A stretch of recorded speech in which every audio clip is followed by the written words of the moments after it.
Blog Talk Radio.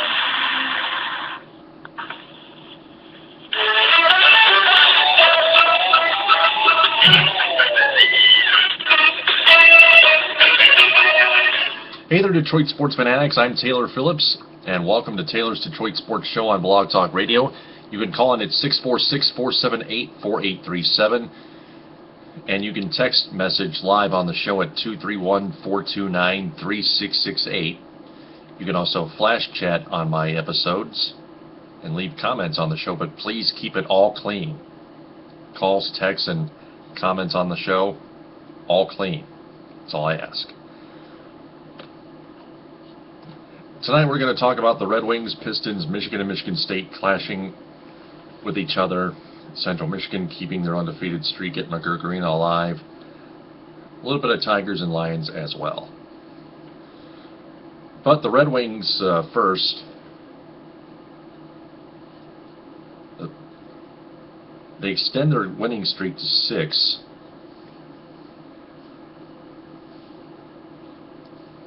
In Florida against the Panthers. The first game after their All-Star break. 5-4.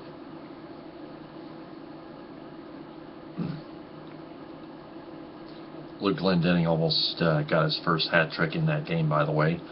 Then they took a pounding to the Tampa Bay Lightning 5-1 in a battle for first place in the Eastern Conference, not only in the Atlantic Division.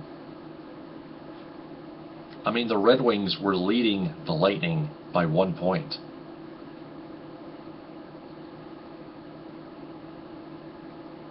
And they handed the division and maybe the conference both back to the Lightning all on a silver platter. Losing like that.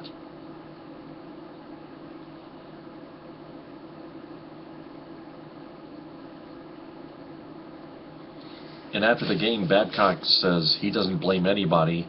The team loses together.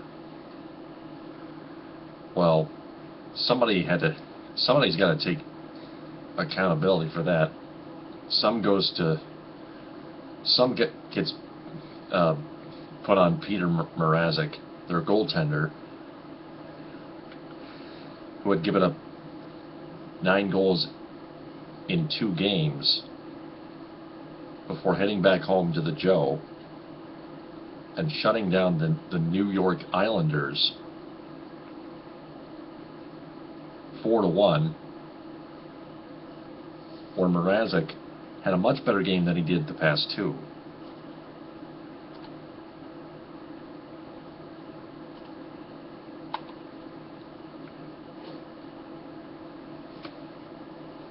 I mean, talk about recovery here.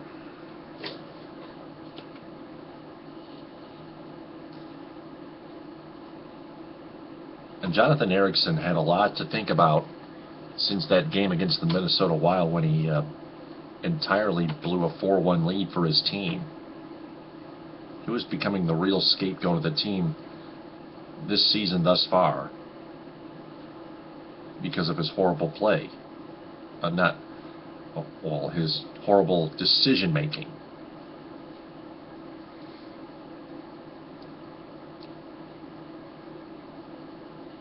It's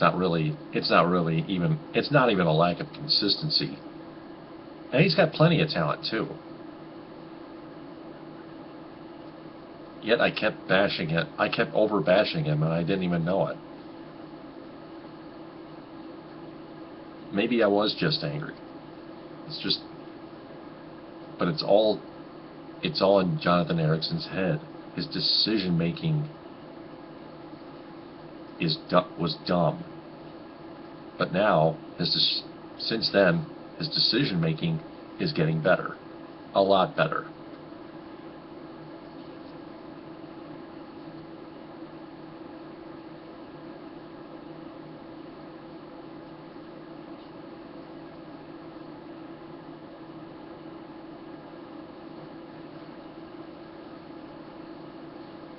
The Red Wings have 4 days rest total including Super Bowl Sunday. What a game that was between the Pats and Hawks.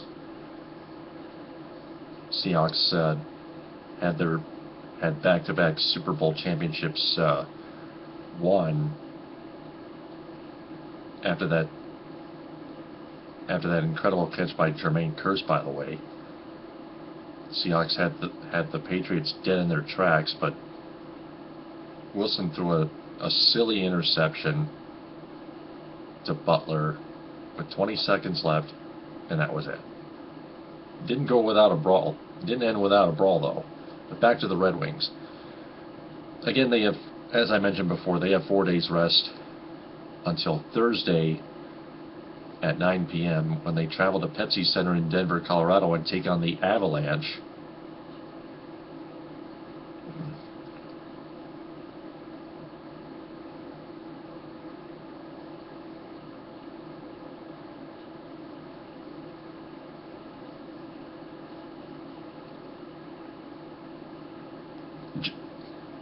Including Landeskog, Jerome McGinley,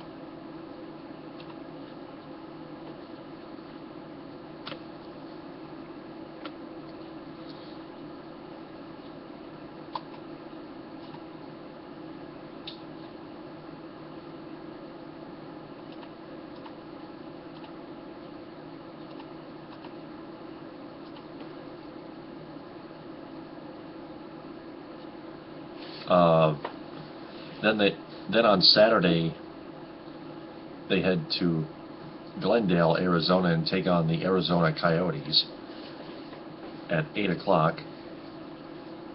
Both games are on Fox Sports Detroit. Then they head back up northeast and take on Sidney Crosby and Evgeny Malkin, Marc-Andre Fleury, and the Pittsburgh Penguins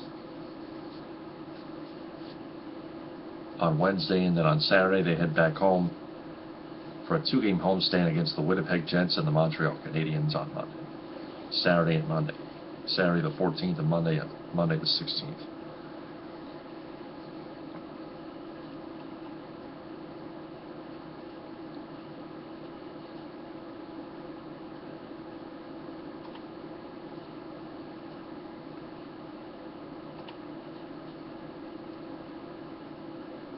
Right now, the Wings are tied for second place in the conference and in the division with the Montreal Canadiens with 67 points.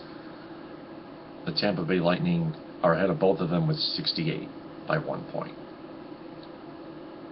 The Isles have 65, are stuck at 65. The Penguins are at 64.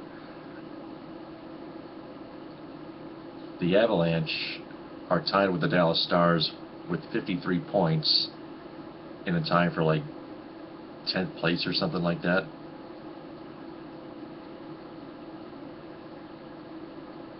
Yep. 1 point behind the 9th place Kings.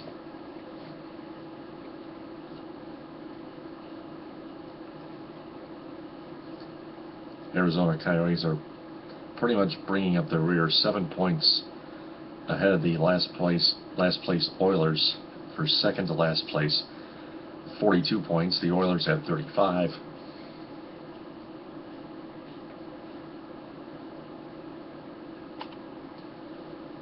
Let's go to the Pistons real quick.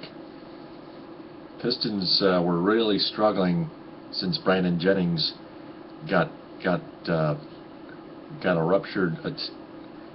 suffered a ruptured Achilles tendon and was out for the rest of the season.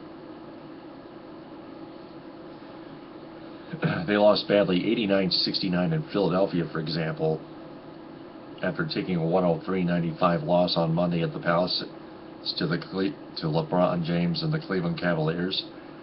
But then they finally showed up against former teammate Josh Smith at the Palace and the Houston Rockets and won 114-101.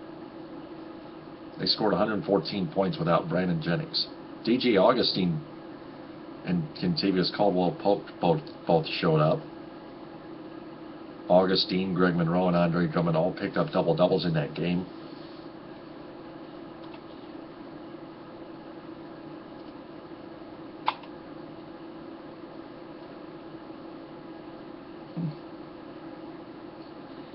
And I still think the Pistons at 18-30 are still they're still catching up too. I still think the Pistons can win games without Brandon Jennings and make the playoffs.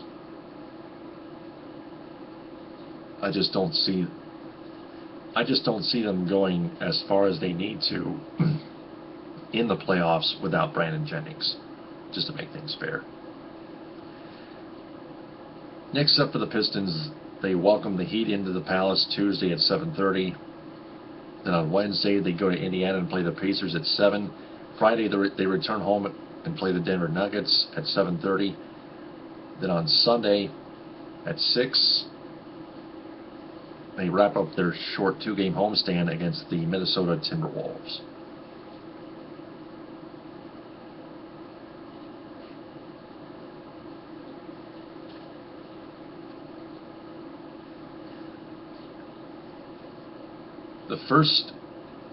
The first 2 of the next 4 games should be interesting, but the Pistons should be able to handle the other 2. Because they played both the Nuggets and Timberwolves with Josh Smith and lost them both. They were both the first 2 games of the regular season.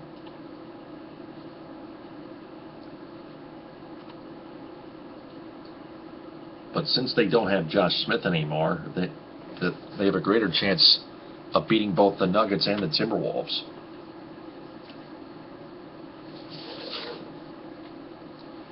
Then they go on the road to Charlotte and play the Hornets Tuesday the 10th at 7 o'clock before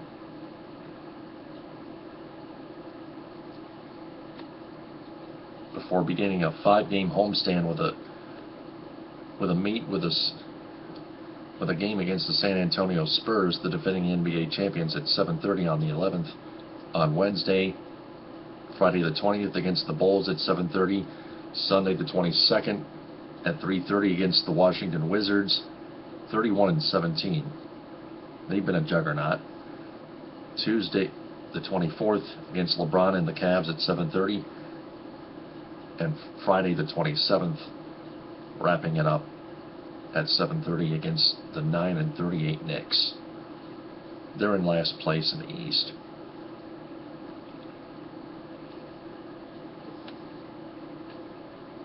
Then they play the Wizards in D.C. on Saturday the 28th at 7. Start a 3-game road trip. Wednesday, March 4th in New Orleans at 8 against the Pelicans. Then they go to Josh Smith's new home in Houston Friday, March 6th at 8. You can stream those games on Detroit Sports 105.1's. Listen to them on Detroit Sports 105.1. Stream them online at DetroitSports1051.com and on the Detroit Sports 105.1 mobile app. Call letters are WMGC FM in Ferndale, HD1.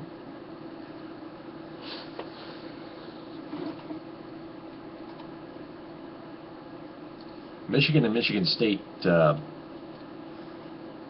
speaking of very epic games today, took it to overtime, tied at 66. After Max Bielfeldt tipped in the tying 2. There were 11 lead changes in the second half.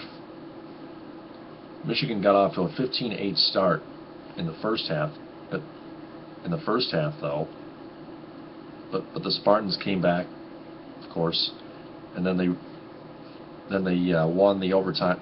Then the green and white won the overtime period, 10-0, and won the game 76-66. Michigan returns home against Iowa Thursday. Michigan State plays Wisconsin. I think that's who their next opponent is.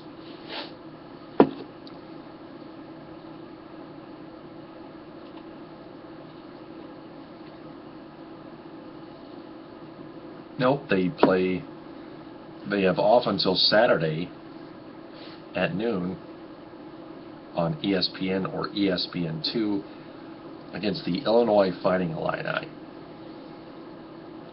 You can stream it on the Spartan Sports Network and mobile app and SpartanSportsNetwork.com.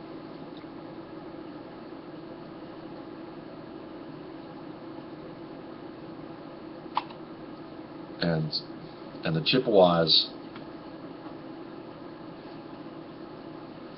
keeping their undefeated streak at McGurk Arena alive with a 74-69 win over the Ohio Bobcats last night.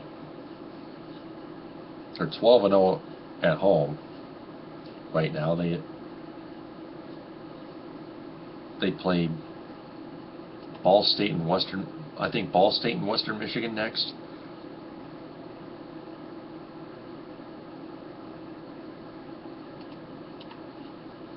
Let me see here.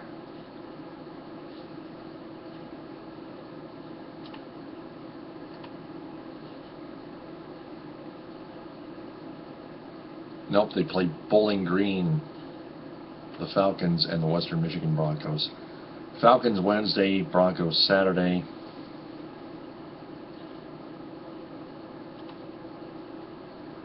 Their Chips are 15-4 in the MAC, 15-4 overall, 4-3 in the MAC.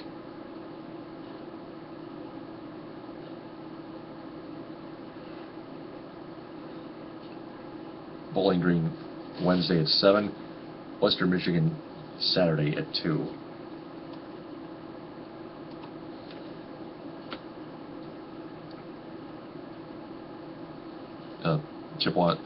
Chippewas are 5-3 in the MAC.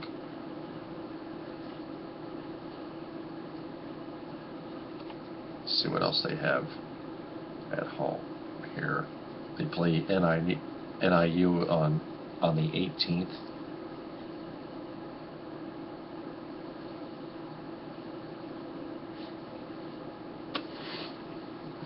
That's on a Wednesday. Then on Saturday, the 21st, they play Ball State, the Cardinals. Huskies and Cardinals. Huskies Wednesday the 18th at 7 o'clock. Ball State Cardinals Saturday the 21st at 4:30. Then their last home game is March 3rd at home at 7 against Toledo, the day after my sister's birthday.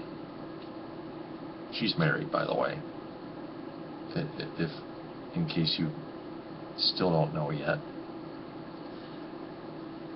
Chippewas have 5 road games left at Ohio, the Bobcats, the Buffalo Bulls, Eastern Michigan Eagles, Northern Illinois Huskies, and the Western Michigan Broncos to wrap it up on March 6th.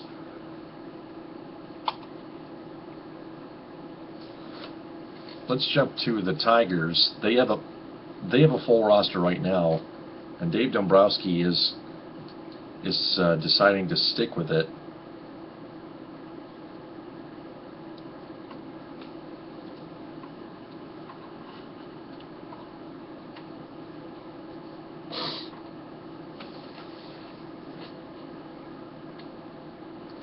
I did, however, find that Edward Motuka might be available. The Red Sox are considering trading him to some team for players and something to be named later.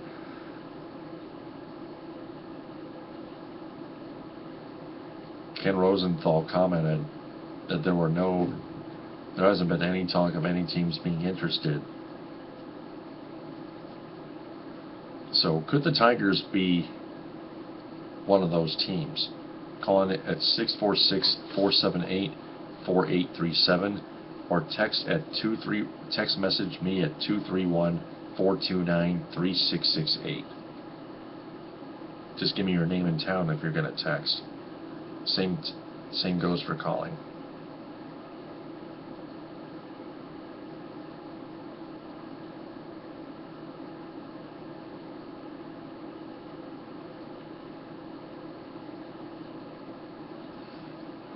By the way, Tom Brady gets another Super Bowl MVP award, of course.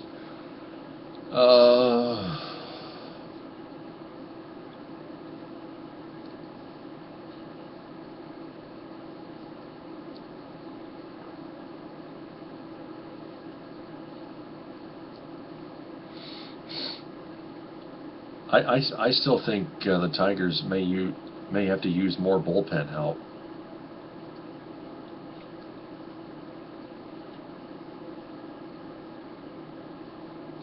And Edward Mujica would be one of the best options. Another one of the best options out there. And finally, to the Lions, they are the top favorites to re-sign Ndamukong Suh. I heard earlier, and All About Michigan on Twitter at Pure Mich Sports tweeted that the Lions are reportedly close to re-signing Ndamukong Suh.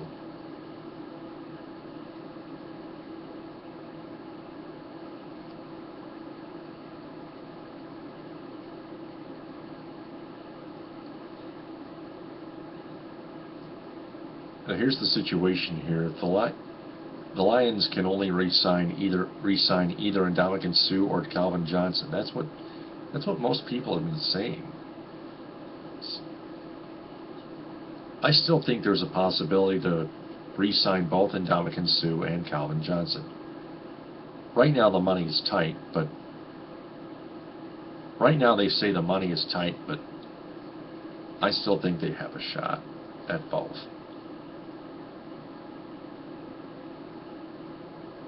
Because they need them both.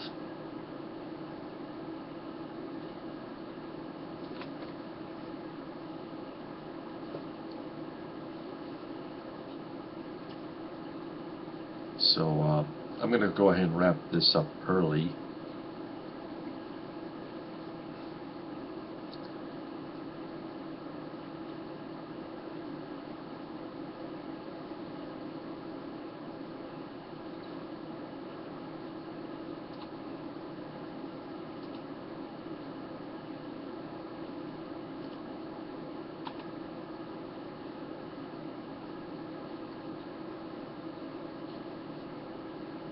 That's going to do it for Taylor's Detroit Sports Show on Blog Talk Radio, February 1st.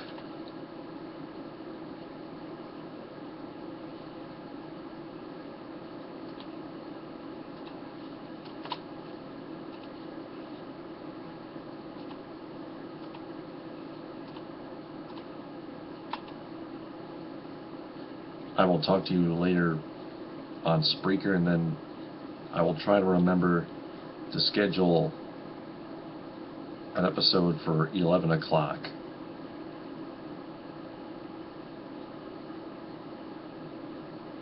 Next Sunday.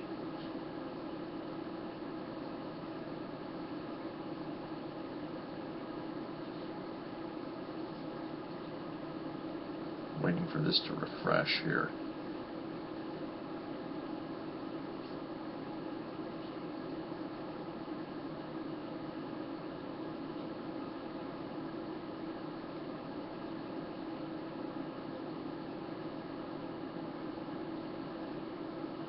Kind of strange though, by the way, as I wait for this to refresh.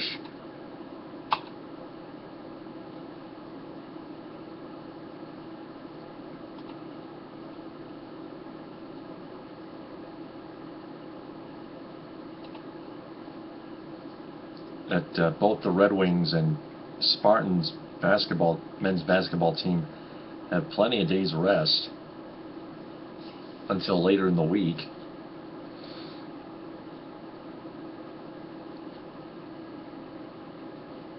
They both deserve it anyway, since they got big wins against the Islanders and the Michigan Wolverines.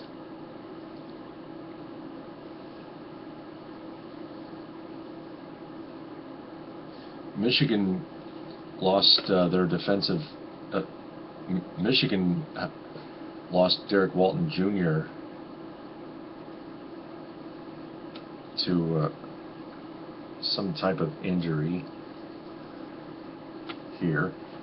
Let me look this up real quick. I was going to wrap this up, but I did a little misspelling there, so I had to edit the episode and refresh the thing. It was a toe injury.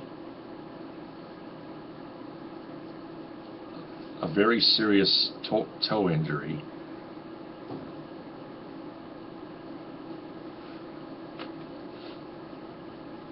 So they don't have Karis LeVert and they don't have Derek Walton Jr. to the Wolverines. Pistons no longer have Brandon Jennings on the rest of their for the rest of the season. Those three injuries are devastating. I mean, what injuries could be next?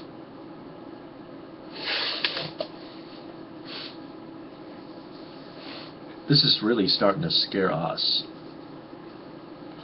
So now I'm going to wrap this up. This has been Taylor's Detroit Sports Show, Sunday on Blog Talk Radio, Sunday, February 21st, 2015, from 11:30 to 11:30 p.m. to 12 a.m. Eastern. I will talk to you later on Spreaker, and then next week on Blog Talk Radio, Sunday at 11. TTFN, ta-ta for now.